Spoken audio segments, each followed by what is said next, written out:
बजी है चंद सांसे या नबी तशरीफ ले आओ कि रस्ता तक रही है आपका बीमार की चौखट। जंग बदर हुई इस्लाम की पहली जंग, जिसमें मुस्तफ़ा के जानिसार सिर्फ 313 और उधर हजारों की तादाद में दुश्मन, नई तलवारें, नए ताकतवर घोड़े, नए हथियार, नए बर्छी, नए भाले, सब जंगजू लड़ाकू हजारों की तादाद में मुस्तफ़ा के दुश्मन। इधर सामने सिर्फ 313 है। मेरे नबी ने जो तबलीग फरमाई थी, पूरी तबलीग की कमाई मुकम्मल 313 थी। हुजूर ने उन 313 को बुलाया और बुलाने के बाद कहा था बताओ तुम्हारी क्या राय है। 313 ने यह नहीं कहा था कि हुजूर हम नहीं लड़ेंगे, हम जान खो बैठेंगे, हमारी ताकत नहीं है, ये हम में हिम्मत नहीं है। मेरे नबी ने ये नहीं फरमाया था, मेरे नबी से गुलामों ने ये नहीं कहा था हम में हिम्मत नहीं है, बल्कि जब हुजूर ने फरमाया था गुलामों बताओ तुम्हारा क्या ख्याल है, तुम क्या कहते हो, तो मुस्तफ़ा के जानिसारों ने कहा था हुजूर जैसा आपका हुक्म होगा हम वैसे अमल करने के लिए तैयार हैं। आका अगर हुक्म देंगे तो हम आग में छलांग लगा देंगे, अगर हुक्म देंगे तो पानी के दरियाओं में छलांग लगा देंगे। हमें सिर्फ अपनी ताकत पर भरोसा नहीं है, हमें नाज है तो मुस्तफ़ा आपकी रिफाकत पे नाज है, आपकी संगत पे नाज है। इतना सहाबा ने कहा था, मेरे हुजूर ने फरमाया था उठो अब चलो दुश्मन के मुकाबले के लिए। अब मैं तारीख का वो फर्क दिखाना चाहता हूँ साहिब, जब ये 313 चले हैं तो किसी के हाथ में नई तलवार न थी।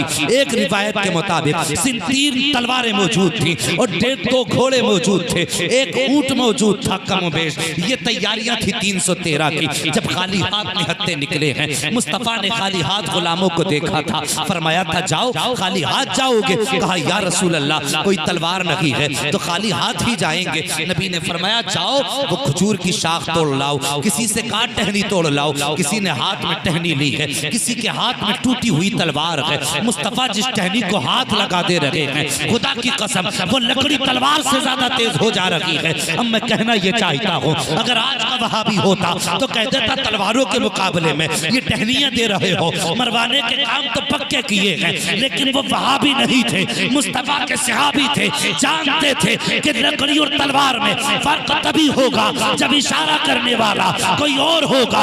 आज जो लकड़ी दी है ये दुनिया के मालदार ने नहीं दी है, बल्कि मदीने के ताजदार ने अता की है। जब मक्के से दुश्मन आए हैं हुजूर को मिटाने के लिए, तब मेरे नबी ने उनके हाथ में लकड़ियों की तलवारें दे दी थी। अल्लाह अकबर चलने लगे थे। मक्के के काफिरों ने, मदीने के कुछ मुनाफिकों ने कहा था किधर जा रहे हो, 313 हो, 2.5 आदमी हो, हजारों के मुकाबले में जा रहे हो, मिट जाओगे, बच के नहीं आओगे। कोई कहता था कि तेरी बीवी बेवा हो जाएगी, कोई कह रहा था बच्चे यतीम हो जाएंगे। तरह तरह के ताने मुस्तफ़ा के दीवानों को दिए गए। लेकिन मेरे मुस्तफ़ा के गुलामों ने कहा था तुम क्या समझते हो बच्चों की मोहब्बत हमें रोक देगी, हमें औलाद का प्यार वापस लौटा देगा। कहा खबरदार खबरदार, ऐसा बिल्कुल नहीं हो सकता है। जब हमने कदम निकाल दिया है तो ये तय करके निकले हैं या तो दुश्मन को मिटा के लौटेंगे या नबी के इश्क पे जान लौटा के लौटेंगे। नारे तकबीर, नारे रिसालत,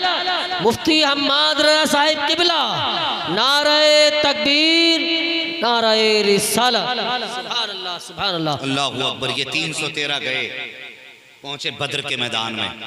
आज बंदा हिसाब लगाता है अरे उससे हो ही क्या जाएगा, उसके बस की क्या यार, बस न देखे कर ये देख उसका मालिक कौन है, उसका वारिस कौन है। किसी भी बंदे को तन्हा समझ के, गरीब समझ के जिंदगी में कभी किसी को तकलीफ मत देना। ये याद रखना, अगर उसका खानदान कोई नहीं है, उसके भाई नहीं है, उसके अपने नहीं है, वो फिर भी तन्हा नहीं है। जिसका कोई वारिस नहीं होता उसका मदीने वाला मुस्तफ़ा वारिस होता है। कभी किसी को तन्हा ना समझना। अल्लाहु अकबर। 313 निकले और पहुंचे बद्र के मैदान में। जब बद्र के मैदान में पहुंचे तो हजारों की तादाद में दुश्मन सामने, हजारों की तादाद में।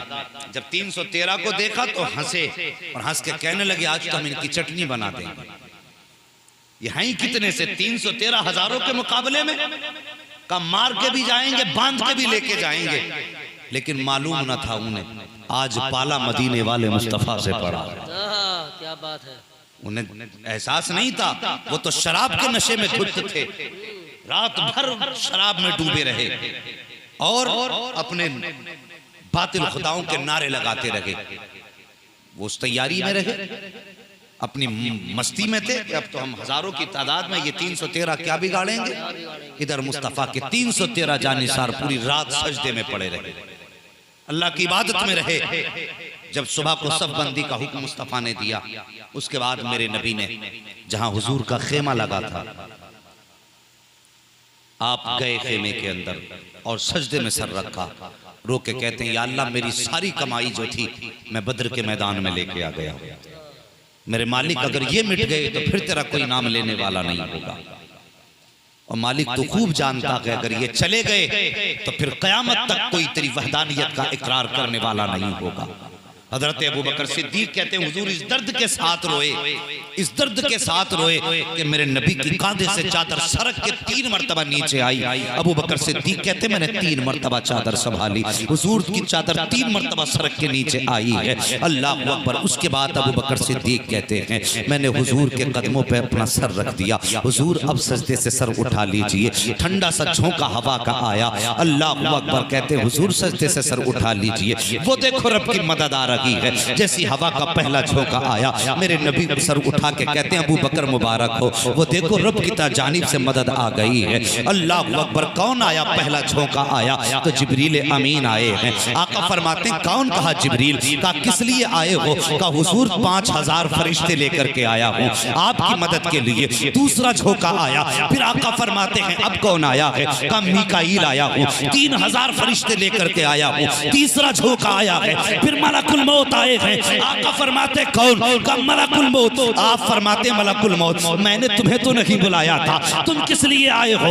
मैंने तो रब से मदद मांगी थी, ये जिब्रील और मीकाईल आए हैं, तुम क्यों आए हो? तो मलकुल मौत ने कहा था आका जिब्रील 5000 फरिश्ते लेकर के आए हैं, ये आपकी तरफ आए हैं। मीकाईल 3000 फरिश्ते लेकर के आए हैं, ये आपकी तरफ आए हैं। लेकिन मैं आपकी तरफ नहीं आया, बल्कि मैं आपके दुश्मनों की तरफ आया हूँ। या रसूल अल्लाह, इशारा करना आपका काम है, मौत के घाट उतार देना मलकुल मौत का काम। क्या बात है, क्या बात है। नारे तकबीर, नारे रिसालत, नारे रिसालत। मुफ्ती हम्माद रज़ा साहब किबला, नारे तकबीर, नारे रिसालत। सोचो का हुजूर ये आपकी तरफ आए हैं और मैं अपोजिट पार्टी की तरफ आया हूं। अल्लाह अकबर। फिर बद्र की जंग हुई और बद्र की जंग के बाद फिर जो नक्शा बना दुनिया जानती है। 313 ने फतह हासिल की हजारों को, 70 काफिर कत्ल किए बद्र के मैदान में। कुछ भाग गए और कुछ हाथ आए तो पकड़ के ले गए शहर मदीना कैदी बना करके। अब मैं जो बात अर्ज करने लगा हूं तवज्जो करना, अपने नबी का अखलाक देखो। कौन कैदी बना के लाए गए? ये वो कैदी बना के लाए गए जिन्होंने नबी के पत्थर मारे थे। कौन कैदी बना के लाए? ये वो कैदी बना के लाए गए जिन्होंने नबी के रास्ते में कांटे बिछाए थे। कौन कैदी बना के लाए गए? ये वो जिसने नबी की शहजादी के मुंह पे तमाचा मारा था। आज वो कैदी बना के लाए गए हैं। अल्लाह अकबर। जब कैदी बना के लाए गए, सुबह का सवेरा हुआ, मेरे हुजूर ने फरमाया दुश्मनी तो अपनी जगह है, मगर बताओ आज तुम मदीने में मुस्तफा के मेहमान बन के आए। बेशक, बेशक। ये अखलाक मेरे नबी का देखिए कि दुश्मनी और जंग अपनी जगह रही, तुम हमें मिटाने आए थे लेकिन मदीने में मेरे मेहमान बन के आए हो। भूख तो लगी होगी, खाने की तो जरूरत होगी, बताओ क्या चाहते हो? जैसी इतनी बात मेरे नबी ने कही, एक काफिर कहने लगा आप खाने की बात कर रहे हो, हमें तो आपका बिलाल ही हमारा खून सुखाने के लिए काफी है। अल्लाह अकबर। मेरे नबी ने कहा क्या कह रहे हो? क्या बताएं, जब से हम कैदी बन के आए हैं बिलाल की तरफ हम देखते हैं देखें बिलाल तलवार निकालते हैं और दिखाते हैं, फिर नियाम में डालते हैं। कहा जैसे ये तलवार दिखाते हैं हमारा खून सूखना शुरू हो जाता है। अब जरा तवज्जो करना प्यारे, मेरे नबी ने मुस्तफ़ा ने फरमाया बिलाल को भेजा जाए। हुजूर ने बिलाल को बुलाया और हाथ पकड़ा है, लाए हैं हुजूर बिलाल को अपने हुजरे के पास। उसके बाद आका फरमाते हैं बिलाल क्या चाहते हो? कहते हुजूर आज ये वो आए हैं जिन्होंने मेरे बदन की चर्बी तक जलाई थी, आज वो आए हैं जिन्होंने मेरे गले में रस्सियां डाल करके मक्के की गलियों में खींचा था। या रसूल अल्लाह, आज बिलाल इनको इनकी औकात दिखा देगा। मेरे नबी की आंखें बरसने लग जाती हैं। मुस्तफा फरमाते हैं बिलाल चाहते क्या हो? तब बिलाल ने कहा था आका बिलाल तो ये चाहता है आपके इशारे की देर हो, फिर इनके सर होंगे, बिलाल की तलवार होगी। मुस्तफा फरमाते हैं बिलाल ये तेरा फैसला है। कहते हाँ आका, अगर आप इशारा करें तो मैं इनके सर तन से जुदा करने में देर ना करूंगा। अल्लाहु अकबर, ये बिलाल का जलाल था। मेरे नबी की आंखें भर आई हैं। आका फरमाते हैं ए बिलाल जरा करीब आ। हजरत बिलाल को करीब बुलाया और बुलाने के बाद फरमाते हैं बिलाल तेरी मर्जी है, अब तेरे सामने दो रास्ते हैं। बिलाल कहते हैं या रसूल अल्लाह वो दो रास्ते कौन से हैं? आका फरमाते हैं ए बिलाल या तो बदला पसंद कर ले या मदीने वाले मुस्तफा को पसंद कर ले। अब तू बता बदला चाहता है या मदीने वाला मुस्तफा चाहता है? इतना सुनना था बिलाल की चीख निकल जाती है, आंखों में आंसू भर आते हैं। हजरत बिलाल ने तलवार संभाली है और अपनी तलवार उठा करके मुस्तफा के कदमों में रखी है और रखने के बाद हजरत बिलाल ने अपनी कमीज उतारी है। उतारने के बाद अपनी पीठ मुस्तफा की तरफ की है और करने के बाद कहा था या रसूल अल्लाह कितने दिन हो गए आपकी गुलामी में आए हुए, आका आज तक इनकी मार के निशान मौजूद हैं। मेरे बदन से आज तक इनके दिए हुए जख्मों के जख्म नहीं सूखे हैं। या रसूल अल्लाह अगर आपकी रजा इसी में है, फिर भी बिलाल का इश्क देखना चाहते हैं, आका आप हुक्म दीजिए। ये जितने कैदी बन करके आए हैं अगर आप कहेंगे तो बिलाल फिर से जाएगा और जिससे आप कहेंगे उससे कोड़े खाएगा, जबान पे शिकवा नहीं लाएगा। मेरे नबी ने फरमाया बिलाल चाहते क्या हो? तब बिलाल ने कहा था आका जो आपने पूछा था वो मेरा फैसला था और जो आप फरमा रहे हैं ये आपका फैसला है, और जो आपका फैसला सुन लिया है तो बिलाल ये कहता है हुजूर आपके नाम पर हजारों जुल्म माफ किए जा सकते हैं, लेकिन महबूब तेरे फरमान को तोड़ा नहीं जा सकता। अल्लाहु अकबर। मेरे नबी ने फरमाया बिलाल महबूब चाहिए या बदला? का सिर्फ महबूब चाहिए।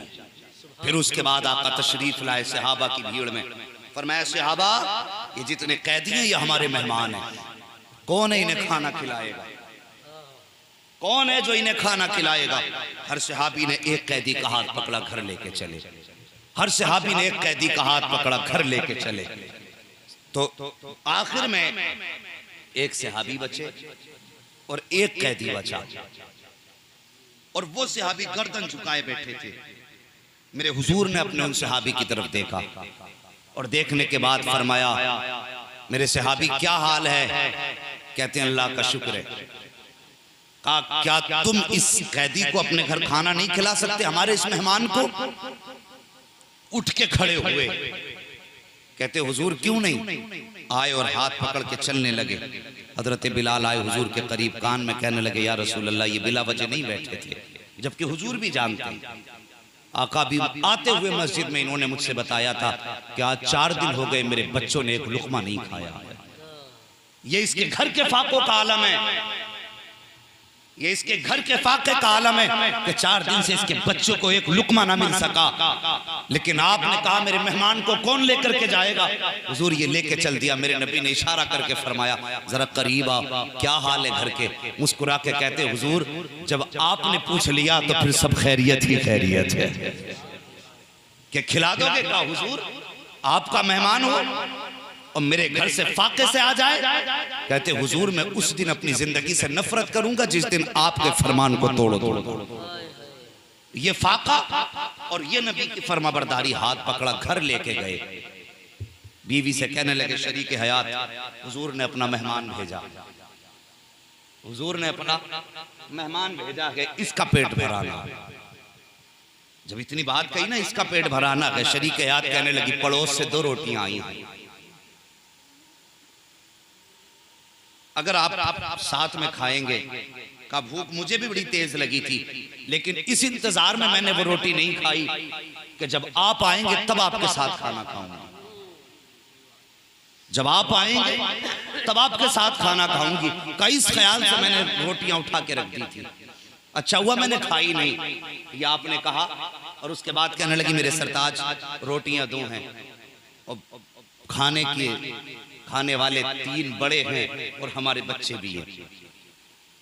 का शरीक हयात फिर तो कहने लगी मेहमान नबी का है, अब ना हमें अपनी भूख की फिक्र ना बच्चों की भूख की फिक्र है। फिक्र तो यह है कि मुस्तफा का मेहमान भूखा नहीं जाना चाहिए। का फिर क्या करोगी, अकेला तो मेहमान खाएगा नहीं।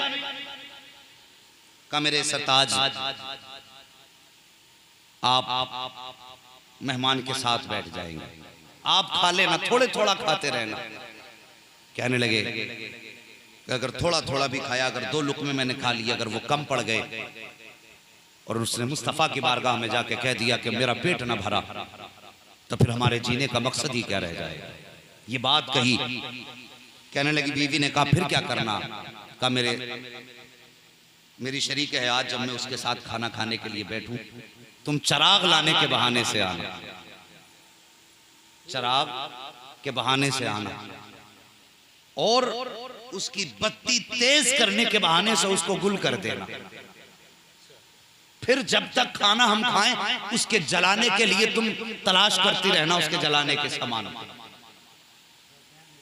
मैं अपना मुंह चलाता रहूंगा, मेहमान सोचेगा मेजबान भी खा रहा है, इसी बहाने उसका पेट भर जाएगा। अल्लाह अकबर, तवज्जो करना। ये तैयारियों के साथ दस्तरखान सजा, 2 रोटी बैठ गए, मुस्तफ़ा का मेहमान भी बैठ गया और ये सहाबी रसूल भी बैठ गए। जैसी खाने पे बैठे ना, बीवी चिराग की बत्ती तेज करने के बहाने आगे बढ़ी और बत्ती बुझा दी उसकी। जब बत्ती बुझाई ना उसकी तो कहा शुरू करें, शुरू किया खाने के लिए। और मुस्तफ़ा के सहाबी ने ना कुछ पत्ते तोड़ के रख लिए थे, हरे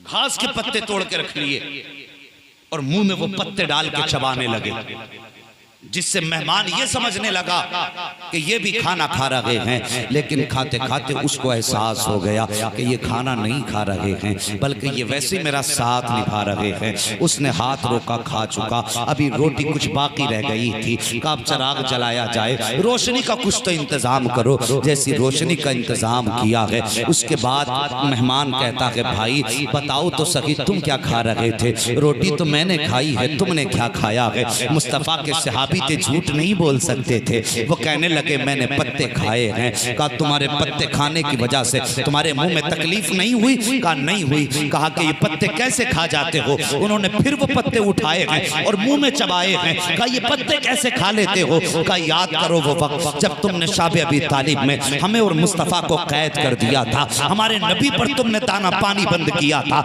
हमने 3 साल यही पत्ते खा के गुजारे थे। और यार हम तो पत्ते खा के गुजार सकते हैं, अगर तेरे आगे पत्ते रखते थे तो तू कैसे इसको निकल लेता। हमने पत्ते खा करके अपने पेट को तसल्ली दे दी है। अगर तेरे पेट में पत्ता जाता तेरा पेट कैसे भर जाता। हमने रोटी तेरे आगे रख दी थी, पत्ते खुद खाए थे। उस मेहमान ने हाथ पकड़ा और कहने लगा खाना बाद में होगा, पहले मुस्तफ़ा की चौखट पे लेके चलो। अब उनके कदमों से दूर रहना नहीं चाहता। जब पे पहुंचे हैं मुस्तफ़ा के कदमों में, मुस्तफ़ा ने फरमाया इतनी जल्दी कैसे आ गए। तब उस गुलाम ने कहा था या रसूल अल्लाह आपके गुलाम के दस्तरखान पे बैठा था, मैंने आपके गुलाम के अदाओं को देखा है, बस मैं समझ गया जिस आका के गुलामों के दिल की दरिया दिली का आलम ये है, उस महबूब की सखावत के अपने दरिया का आलम। नारे तकबीर, नारे रिसालत, मसलके आला हजरत मुफ्ती हम्माद रजा साहिब किबला। नारे तकबीर, नारे रिसालत। सुभान अल्लाह, सुभान अल्लाह। साहिबी अखलाक पैदा करो। ये आदतें पैदा करो। और यार फाके से हुआ करो, तेरे दस्तरखान पे कोई अगर तेरे हिस्से की रोटी रखी है और अगर सवाली दरवाजे पे आ जाए और आके कह दे अल्लाह के नाम पे कुछ दे दो, और कुछ ना हो सिर्फ वही खाना हो और नाम रब का सुन के जो हो उठा के दे दिया करो। और खुदा की कसम भूखे का पेट भरना तेरा काम है, तेरी 7 पुश्तों के रिस्क का इंतजाम करना तेरे मेरे खुदा का काम। आज बंदा हिसाब लगाता है यार कि 3 ही रोटी है, अगर इसे खिला दी तो मैं क्या करूंगा यार। पहले कितना अच्छा दौर था, कितना अच्छा दौर था, लोग इंतजार करते थे मेहमान आएगा तब खाना खाएंगे। आज कुछ लोग इंतजार करते हैं मेहमान चला जाएगा तब खाना खाएंगे। ये दुनिया है कारी आरिफ साहब। बिल्कुल। कुछ लोग आज ये इंतजार करते हैं ये चला जाएगा तब खाएंगे, और पहले लोग कितने अच्छे थे, कहते थे जब मेहमान आएगा तब खाएंगे।